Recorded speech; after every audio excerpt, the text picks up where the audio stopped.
근데 마음에서 비롯되는 지옥은 이 세상 그 무엇으로도 해결이 안 되더라는 거예요. 그 어떤 첨단의 의료 장비로도 해결이 안 돼요.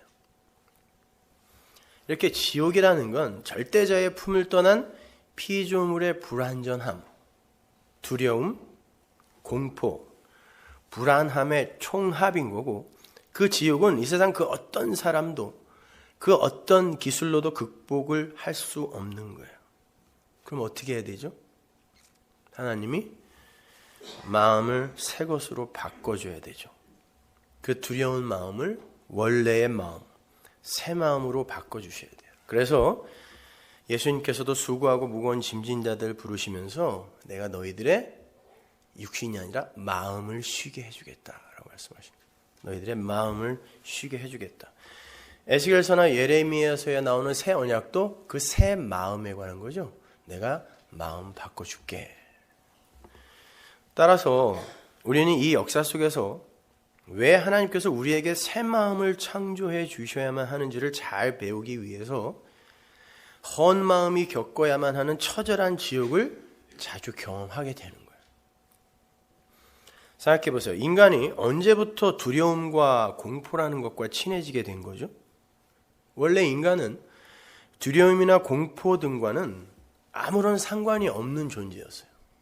하나님 절대 의존자였거든요.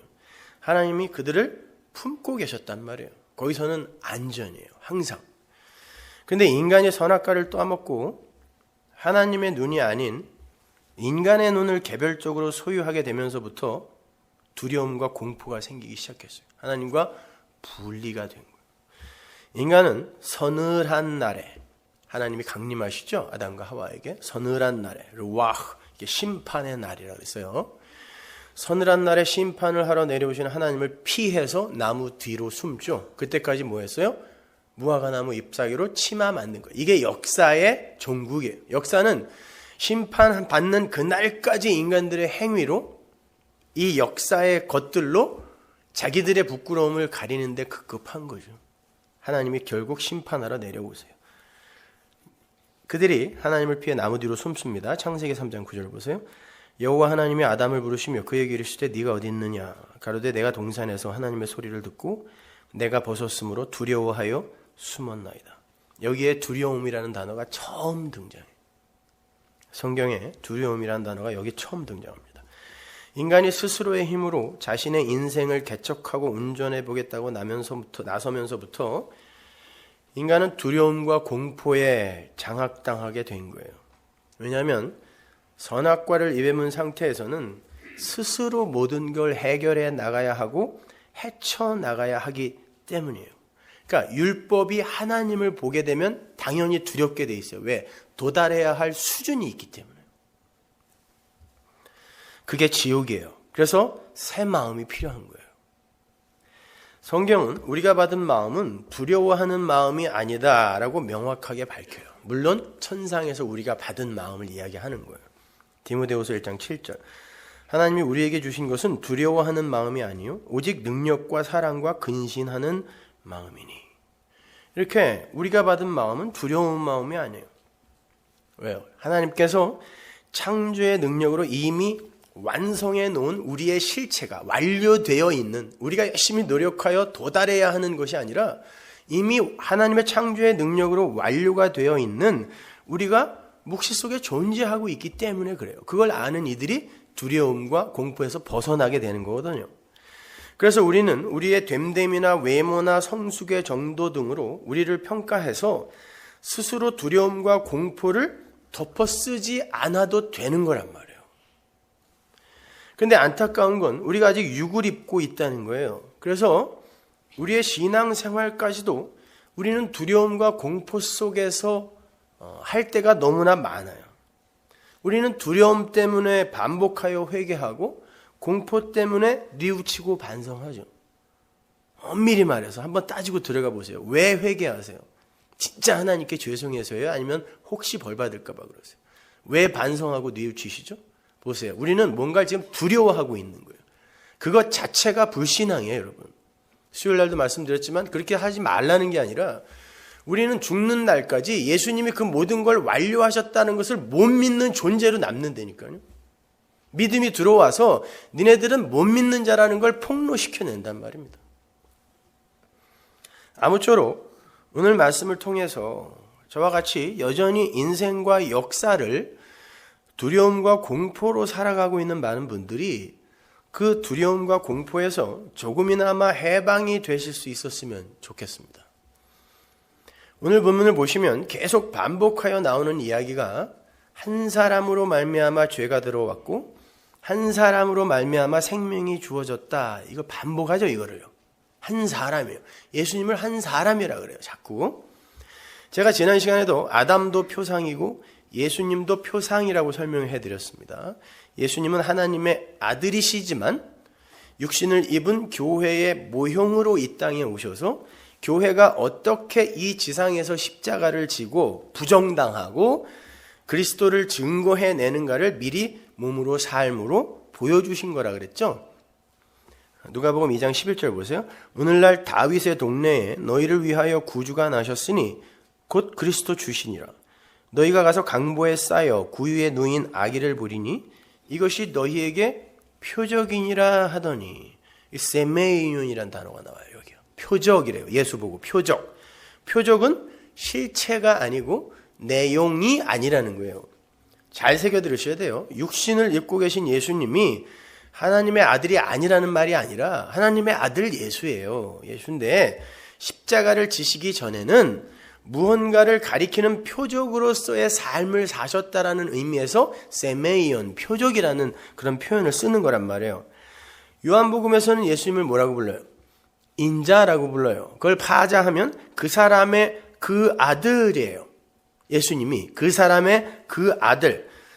예수님도 십자가에서 죽으시고는 그리스도 예수로 부활하시죠. 예수 그리스도로 부활하신단 말이에요. 사람으로 오신 예수님이 죽고 하나님의 창조의 능력으로 주어진 새 몸을 입은 새 아들, 맏아들로 탄생하는 거예요. 하나님의 아들들이 이 땅에 내려와서 육을 입고 살다가 그걸 십자가에서 전부 부정당하고 맏아들들로 연합되는 그런 모습인 거예요. 그게 십자가와 부활이란 말입니다. 예수님도 그 씨, 자손, 아들을 그리스도로 낳은 거예요. 그 그림이란 말이에요. 그게요. 예수가 그리스도를 낳는 그림.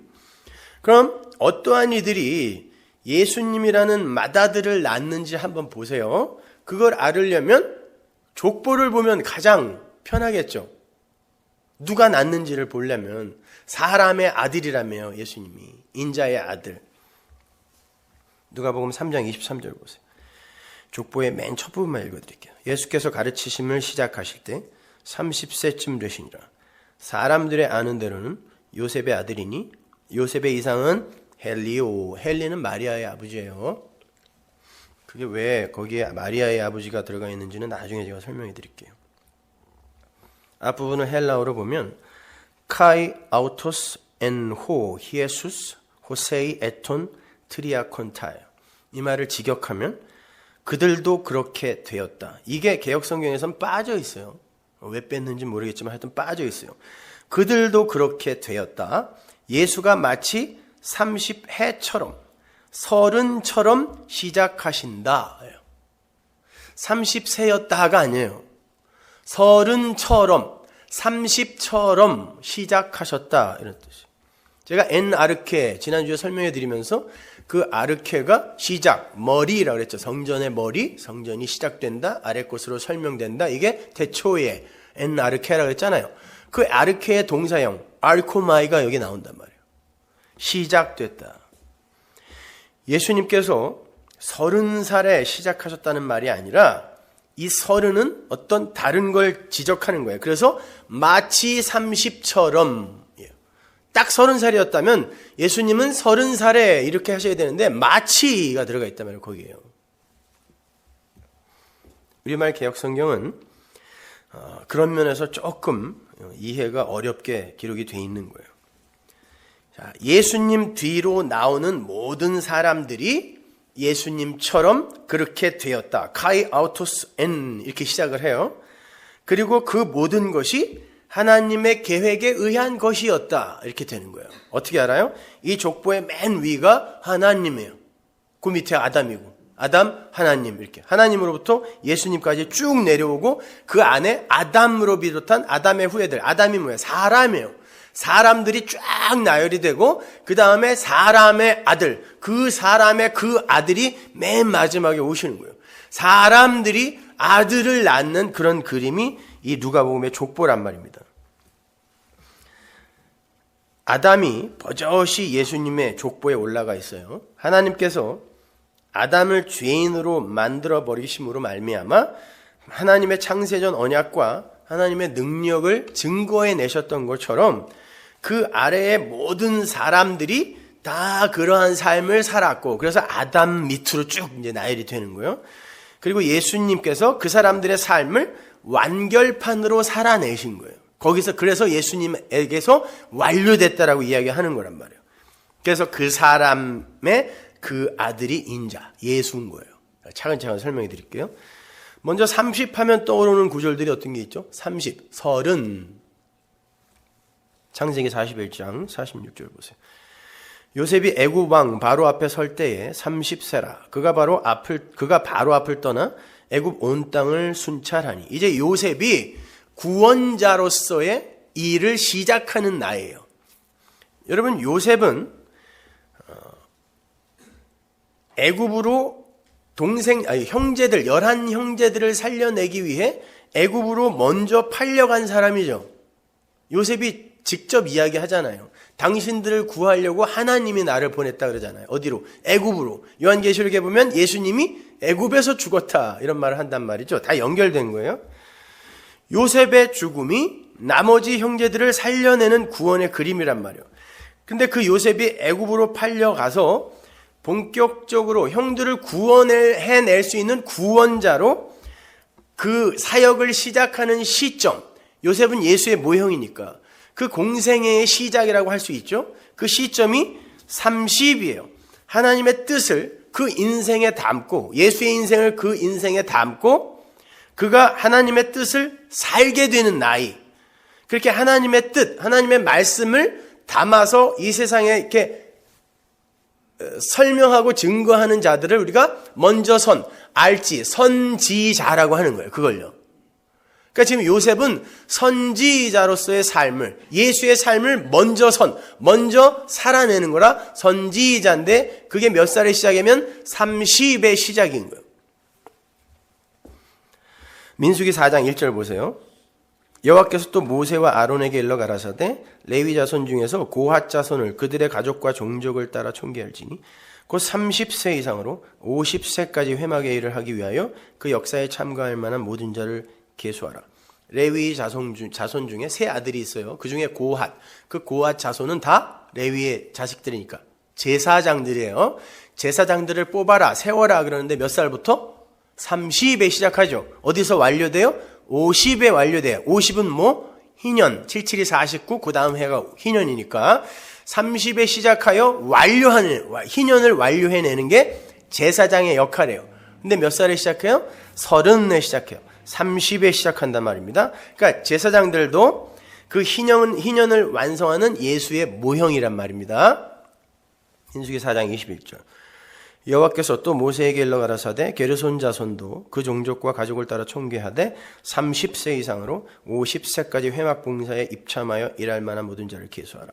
너는 무라리 자손도 그 가족과 종족을 따라 계수하되 30세 이상으로 50세까지 회막 봉사에 입참하여 일할 만한 모든 자를 계수하라. 고핫, 게르손, 무라리 다 레위의 아들들이에요. 세 아들들, 제사장들이에요.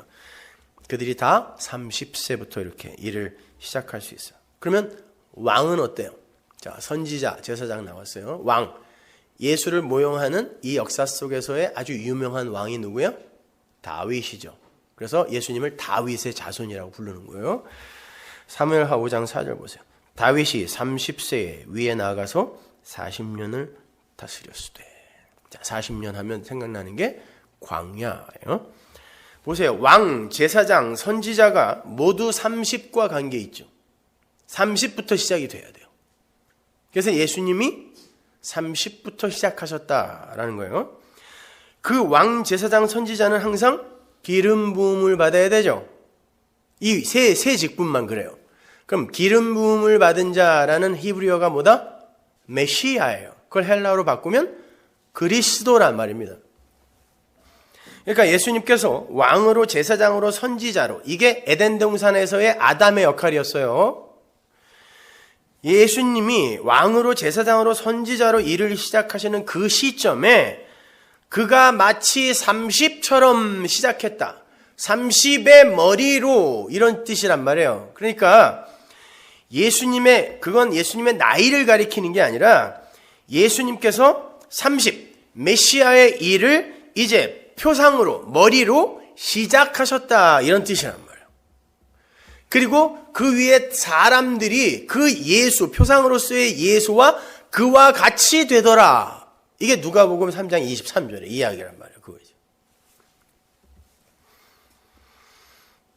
히브리 사람들은 이 30, 마치 30처럼 뭐 이런 이야기를 들으면 척하고 왕, 제사장, 선지자를 떠올렸단 말이에요. 그 족보의 맨 꼭대기 부분을 보세요. 누가복음 3장 38절.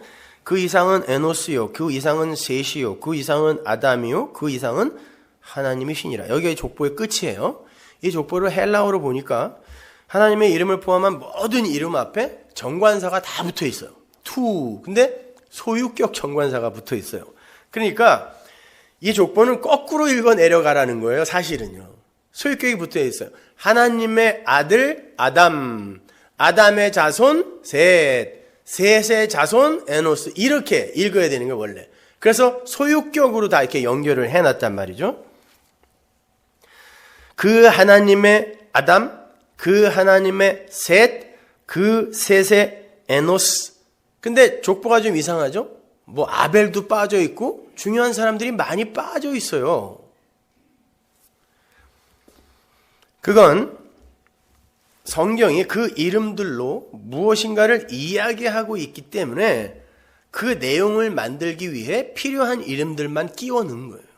그 사람들이 무슨 특별한 사람들이어서가 아니라. 여러분이 아시다시피 아담은 사람이란 뜻이죠. 그리고 셋은 표예요. 표상, 표. 우리가 조금 아까 누가복음에서 읽었죠. 예수님이 표상, 표적이다, 이렇게 세메이온이다 그랬잖아요. 셋이 그 단어예요. 표상. 그리고 에노스가 드려지다예요. 그러니까 첫 줄을 우리가 이해하기 쉽게 번역하면 그 하나님이 그 아담으로, 사람이죠, 아담. 그 아담으로 표상으로 하나님께 드려지다, 이런 뜻이에요. 그게 예수의 이야기라는 거예요. 그래서 그렇게 시작이 돼요. 예수로 끝나는 거란 말입니다. 그러니까 아담을 비롯한 그 예수님 위의 모든 사람들이 전부 예수님과 동일한 표로 이 땅에 온 거고, 그들은 모두 하나님께 바쳐지는, 자기를 부인당하고 십자가를 지는 삶을 살아서 예수 그리스도라는 아들을 낳는 삶을 살았다는 거예요. 그래서 그들이 쭉 뭘 낳았는데 마지막에 예수가 낳아지는 거예요. 그래서 계시록에 가면 여자가, 사람들이에요, 그거는요, 하나님의 백성들이 아들을 낳는 거예요. 그 아들을 낳는 족보에 성도들 모두가 들어가 있는 거예요. 그 족보에 여러분의 이름이 들어가 있단 말이에요. 그러니까 그걸 이 히브리서 기자가 이렇게 표현을 해요. 히브리서 1장 1절 보세요. 옛적에 선지자들로 여러 부분과 여러 모양으로 우리 조상들에게 말씀하신 하나님이 이 모든 날 마지막에 아들로 우리에게 말씀하셨으니 이 아들을 만유의 후사로 세우시고 또 저로 말미암아 모든 세계를 지으셨느니라. 이는 하나님의 영광의 광채시요 본체의 형상이시라. 그의 능력의 말씀으로 만물을 붙드시며 죄를 정결케 하는 일을 하시고 높은 곳에 계신 위엄의 우편에 앉아 계셨느니라. 옛적에 선지자들, 예수를 가리키며 예수를 낳는 삶을 사는 자들, 그 예수님의 족보 위에 기록된 모든 자들, 이게 선지자들이죠. 그 선지자들로 말씀하시는 거예요. 여러분의 인생으로 예수를 말씀하시는 거예요, 지금요. 여러분이 그래서 그리스도의 편지예요. 말이에요. 말씀이란 말이에요. 그걸 선지자라 그래요. 그러니까 여러분이 선지자라니까요. 신사도 운동에서 이야기하는 그런 류의 선지자라는 얘기는 아니에요. 또 딴 데 가서 그렇게 말씀하시면 안 돼. 그 선지자들로 하신 말씀을 마지막에 아들로 말씀하셨다는 건 이 아들의 이야기를 그들이 삶으로 말하더라는 거예요. 그 선지자들 안에 우리의 이름도 들어가 있는 거란 말이에요. 우리 모두 예수 그리스도의 표인 거고 예수님은 우리의 표인 거예요. 그런데 그분은 말씀이시며 진리이시며 생명이란 말이에요. 그분만. 그 말씀이 진리가 그 생명이 우리를 위해 죽음을 통과하시어 우리를 진리로 말씀으로 생명으로 살려내시는 거예요. 왜 하나님 나라는 하나님의 창조의 능력으로만 세워져야 하는지를 몸소 삶으로 체휼하고 가는 것이 아들인 거고 그 아들을 낳는 또 다른 아들들의 삶인 거예요. 그것이요. 그래서 그 아들의 이야기를 하면서 저로 말미암아 모든 세계를 지으셨다라는 그 창조의 이야기를 덧붙이는 거예요. 창조를 설명하기 위해 아들이 역창조의 삶을 경험하는 거예요. 십자가. 자기 부인의 삶. 그분이 죄를 정결케 하시고 높은 곳에 계신 위엄의 우편에 앉으셨다 그러죠. 그게 이제 아들의 완성이죠. 그 이후에는 없어요. 우편에 앉은 게 아들의 완성이죠. 예수님은 홀로 완전하신 성자예요. 그런데 예수님께서 우리 성도가 아니면 그 완전함의 자리에 앉지 못하는 자리로 내려오셨다는 거예요. 그래서 예수님을 머리라고 하고 우리를 지체라고 부른단 말이에요. 그렇게 하여 아들이, 진짜 하나님의 아들이 성자 안으로 이렇게 함몰되어 하나님의 백성인 아들이 완성되는 것. 그래서 예수님을 바울이 모든 만물을 충만케 하시는 자의 충만이라고 하는 거예요. 교회가 아니면 예수님은 충만이 안 되기로 결정해 내신 거예요. 이게 성자의 죽음이에요. 제가 지난주에 설명해 드린. 그분은 완전하신 분인데 교회가 아니면 완전하지 않기로 결정해 버리신 게 성자의 죽음이란 말이에요. 그 십자가, 그게 역사 속에서 십자가로 설명이 되는 거란 말입니다. 그러니까 예수님이 십자가에서 부활하셔서 보좌 우편에 앉으심으로 말미암아, 우리도 보좌 우편에 앉았다 그러잖아요. 그죠? 그러므로 말미암아 이제 진짜 아들이 완성된 거잖아요. 그러면 교회는 어떻게 그 예수라는 아들을 낳아서 하나님의 아들들이 되는 것인지 제가 구약으로 가서 조금 구체적으로 살펴보도록 하겠습니다. 지난주 설교하고 이번 주 설교 이렇게 연결하셔서 한 20번씩 들으세요. 그럼 제가 다시 돌아올 때 여러분은 어마어마한 수준의 교회로 성장했을 거예요. 그땐 제가 아무 설교를 해도 그냥 다 받아들일 수 있을 거예요. 출애굽기 4장 22절 보세요. 너는 바로에게 이르기를 여호와의 말씀에 이스라엘은 내 아들 내 장자라. 맏아들이라는 말이 여기 나와요. 근데 누가 맏아들이라 그래요? 이스라엘이 맏아들이래요. 맏아들들이라고 하지 않아요. 맏아들이라 그래요. 단수예요. 단수. 하나로. 그 12지파, 12이 예수라는 그 맏아들을 그리고 있는 거예요. 품고 있는 거예요. 그래서 단수예요. 내 장자야. 이스라엘이 내 장자야. 근데 이스라엘이 광야에서 개판 치고 살잖아요. 아들인데, 장자인데. 그래서 아버지가 그들을 호적에서 파냈다 아니다. 아니란 말이에요. 뭘 설명한 거란 말이에요. 광야 교회라고 하잖아요. 스데반이. 교회는 그렇게 뭘 설명하는 거예요. 뭐 60만 명 다 죽었잖아요. 죽어야 산다 설명해 주는 거예요. 그러니까 이스라엘 12지파, 맏아들, 그 12지파는 예수 안으로 함몰되어 들어가서 새롭게 창조되는 그 그리스도와의 연합으로만 아들로 완료되는, 아들이 될 수 있는 그 복음의 이야기를 증거하고 설명하는 자들이라는 말이에요. 그래서 하나님의 아들 이야기를 하면 항상 12이 쫓아다니는 거예요. 이스라엘이 12지니까요. 12아들로부터 시작된 거니까. 그래서 아들 하면 12이에요. 12아들에서 시작됐어요. 그게 아들의 완료란 말이에요. 예수님께서 예루살렘 성전에 올라가서 율법 선생들과 토론을 하시는 장면 기억나시죠? 몇 살? 12살. 왜 혈루병 앓던 여인이 12년, 그리고 야이로의 딸이 12살이었는지 제가 예전에 설명해 드렸죠? 같이 연결해서 한번 공부해 보세요. 누가복음 2장 42절 보세요. 예수께서 12살 될 때에 저희가 이 절기의 전례를 쫓아 올라갔다가 그 날들을 마치고 돌아갈 때 아이 예수는 예루살렘에 머무셨더라. 그 부모는 이를 알지 못하고 동행 중에 있는 줄로 생각하고 하루 길을 간 후,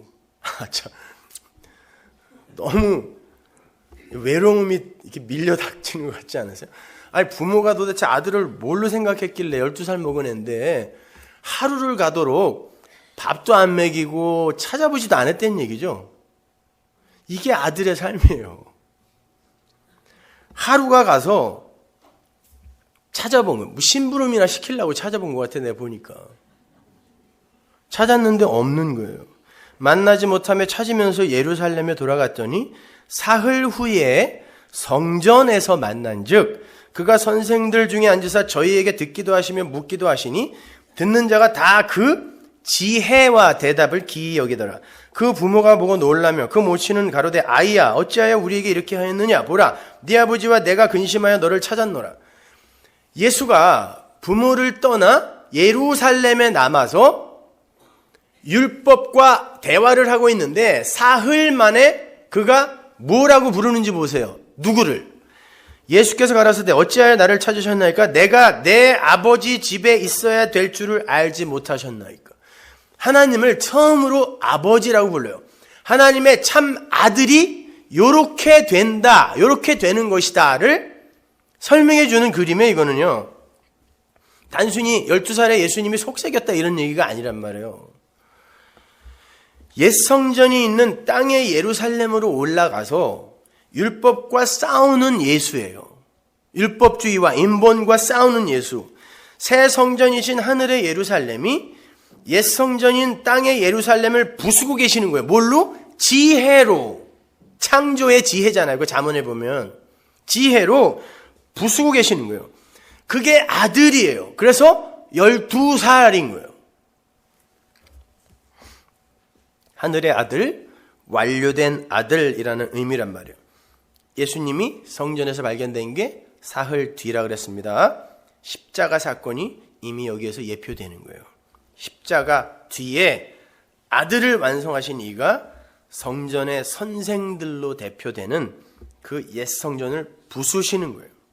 그래서 거기에서 뜬금없이 예수님이 하나님을 내 아버지라고 이야기한 거예요.